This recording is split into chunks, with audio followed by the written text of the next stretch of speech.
تو میرے نبی کتنی اونچی پرواز رکھتے ہیں، اپنے رب کو دیکھ رہے ہیں، اور موسیٰ علیہ السلام پہ تجلی پڑی، وہ بھی ان پر نہیں، پہاڑ پہ خر موسیٰ صاعقہ، اور یہاں پردے اٹھ کے آپ کہہ رہے ہیں السلام علیک ایھا النبی ورحمۃ اللہ وبرکاتہ. میرا رب کہہ رہا ہے.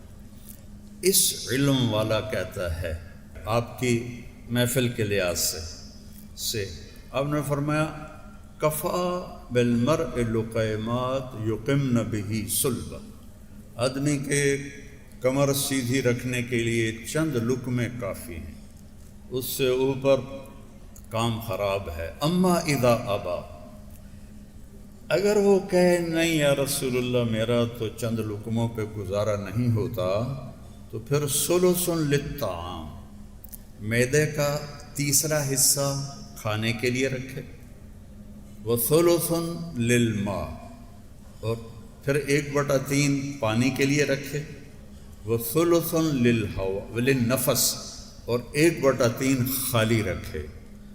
بیمار نہیں، تقدیر آوے تو وکھری کر لے، یہ بیمار نہیں ہوتا. حکیم سعید صاحب رحمۃ اللہ علیہ فرمایا کرتے تھے جتنے لوگ پہلے بیمار ہوئے، جتنے آج ہو رہے ہیں، جتنے آئندہ ہوں گے، سب یہ کھانے کی وجہ سے. رکدے ہی نہیں، کھدی جندن کھدی جندن کھدی. میرے نبی نے صبح کھایا، شام نہیں کھایا، شام کو کھایا، صبح نہیں کھایا، باسی کھانا کبھی نہیں کھایا. توڑے فریج بھرے پہ ہوندے، اور ڈاکٹروں دے بھی بھرے پہ ہوندے فریج. پھر ہمارے نبی نے صرف ایک دفعہ باسی روٹی کھائی. حضرت ام ہانی کے گھر جب مکہ فتح کیا، حضرت علی کی بہن، تو انہوں نے آپ نے کہا کچھ کھلا دو ان کی دلداری کے لیے، تو ان کے پاس رات کی باسی روٹی تھی. زندگی میں ان کی دلداری کے لیے 2-4 لقمے لیے. آپ تازہ کھانا کھاتے تھے یا چھوڑ دیتے تھے؟ تازہ نہیں ہے تو نہیں کھاتے تھے. صبح کھایا، شام نہیں کھایا، شام کا صبح نہیں کھاتے تھے، صبح کا شام کو نہیں کھاتے. اب لوگوں نے تو ہفتے کے کھانے ڈال کے رکھے ہوتے. یہ پہلے کھانا نہیں، پہلے وہ ہمارے مطلب اپنے گاؤں کی بتاتا ہوں، وہ کھانا روٹی بچ جاتی تھی تو میری ماں تقسیم کر دیتی تھی. انہوں نے جامن تو بعد فریج آ گیا، اسی ویٹ ٹھوکنے شروع کر دیتے. وہ جو قریبوں کو جاتا تھا وہ ہمارے فریجوں میں جانے لگا. اور یہ کھانا خراب کرتا ہے، یہ پروسیس کھانے، یہ جنک فوڈ، یہ ڈرنکس، یہ پیزے، یہ زندگی کو تباہ کرنے والے پروگرام. پیٹ بھر کر، ایک صحابی تھے ان کا پیٹ نکلا ہوا تھا، تو آپ تشریف لائے اور یہاں انگلی ماری، یوں کہا، ایسے کر کے کہا کہ یہ چربی یہاں نہ ہوتی تو کتنا اچھا ہوتا. آپ کو نہیں کہہ رہا، یہ چربی یہاں نہ ہوتی تو کتنا اچھا ہوتا. تو موٹا تو مرد بھی کوڑا لگتا ہے، عورت کا پیٹ نکلا ہوا ہو تو اور مصیبت ہے. جس کو اللہ نے نفیس بنایا، حسین بنایا، اس کھا کھا کے اپنی تباہی پھیر چھوڑی.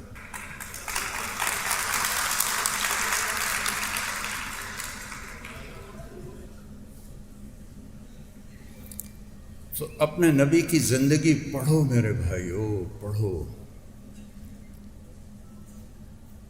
اس میں اللہ نے دنیا اور آخرت کا ہر سامان چھپا کے رکھا ہے. اس کم بخت کو بھوکا رکھو، اس کو.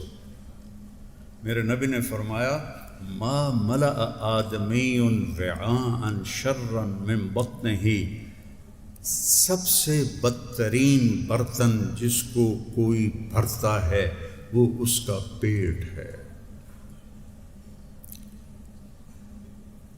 حضرت عمر رضی اللہ عنہ کے گھر میں ان کے لیے پکی ہوئی روٹی کو کوئی چبا نہیں سکتا تھا، ایسی خیر اب وہ تو ہم نہیں کر سکتے، لیکن میں صرف آپ کو نمونہ پیش کر رہا ہوں. کوفے میں 2 شخص آئے. ایک شخص آیا، کہا جی امیر المومنین سے ملنا ہے. تو حضرت علی سے ہی کہہ رہا تھا، وہ امیر المومنین تھے. کہا وہ آتے ہی ہیں. تھوڑی دیر کے بعد حسنین آ گئے، تو آپ نے اشارہ کیا تو وہ گئے ان کے لیے کھانا لائے. بہترین کھانا. اور وہ شخص جو تھا وہ ایک کونے میں بیٹھ کے ستو کھا رہا تھا، پھیکے ستو. تو وہ مہمان کہنے لگا یہ غریب بیچارہ ستو کھا رہا ہے، میرے آگے ایسا کھانا ہے، اس کو بھی بلا لو وہ بھی کھا لے. کہ یہی امیر المومنین ہیں جن سے تم ملنے کے لیے آئے ہو. ان کے ستو ان کی شہادت تک مدینے سے آتے تھے اور وہ کھاتے تھے. اور طاقت اتنے تھی کہ خیبر کا دروازہ اکھاڑ دیا. اور میں نے استنبول میں آپ کی تلوار دیکھی، وہ تلوار ویکھ کے ڈر لگتا ہے، اتنی وزنی اور بھاری تلوار. تو اگر آپ اپنی صحت چاہتے ہیں تو اس کو بھی اصول بنائیں.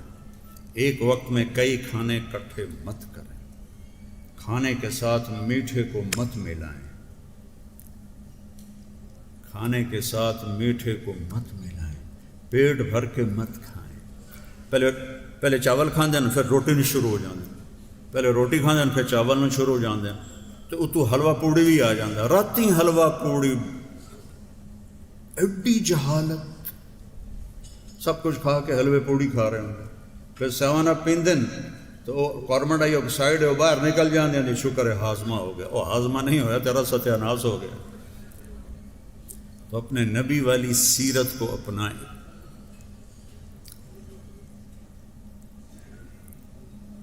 ان ڈاکٹروں کو پڑھنی چاہیے، آپ سب کو پڑھنا چاہیے طب نبوی، جس میں آپ کا کھانے کا کیا معمول تھا.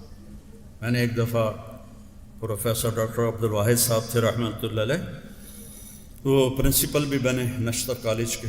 تو ان کو میں نے وہ علامہ ذہبی کی ہے طب نبوی، اس میں تھا کہ کس کو کس کے ساتھ نہیں کھاتے تھے، وہ میں نے سنایا. کہنے لگے جو شخص اس پہ عمل کرے گا بس مر جائے گا، بیمار نہیں ہوگا. تو حجامہ بھی ہو اور حجامہ کے ساتھ میرے نبی کی بتائی ہوئی ترتیب زندگی بھی کھانا بھی ہو. میں دبئی میں تھا تو ایک یہ جو غذا کے ماہر ہوتے ہیں نا، کیا کہتے ہیں ان کو،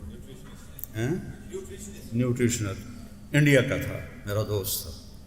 تو میں گیا تو مجھے ہارٹ اٹیک ہو چکا تھا. تو وہ نا مجھے کچھ چیزیں لکھی، پھر اس کے بعد کہنے لگے آپ نے پانی نہیں پینا کھانے کے دوران. میں نے کہا سنت ہے کھانے کے دوران پانی پینا؟ تو کہنے لگا حضرت معاف کیجیے گا، جو سنت کے مطابق کھائے اس کے لیے پانی پینا بہت ضروری ہے. میرے پاس وہ مریض آتے ہیں جنہوں نے یہاں تک کھایا ہوتا ہے، تو پھر ان کو میں کہتا ہوں کہ پانی نہ پیو، پانی نہ پیو. تو اپنے کھانا، آپ کے کھانے آپ کے مزاج پر بھی اثر انداز ہوتے. ہمارے ملک میں جذباتی پنا ہے، لڑائی جھگڑے، جلدی غصے میں ہو جاتے ہیں، تحمل نہیں ہے، غذائیں خراب ہیں، غذائیں غلط ہیں. اپنے جسم کو بھوک کا عادی بناؤ. تو اللہ پھر حجامہ بھی مفید ہے اور سارے سنت کے طریقے مفید ہیں.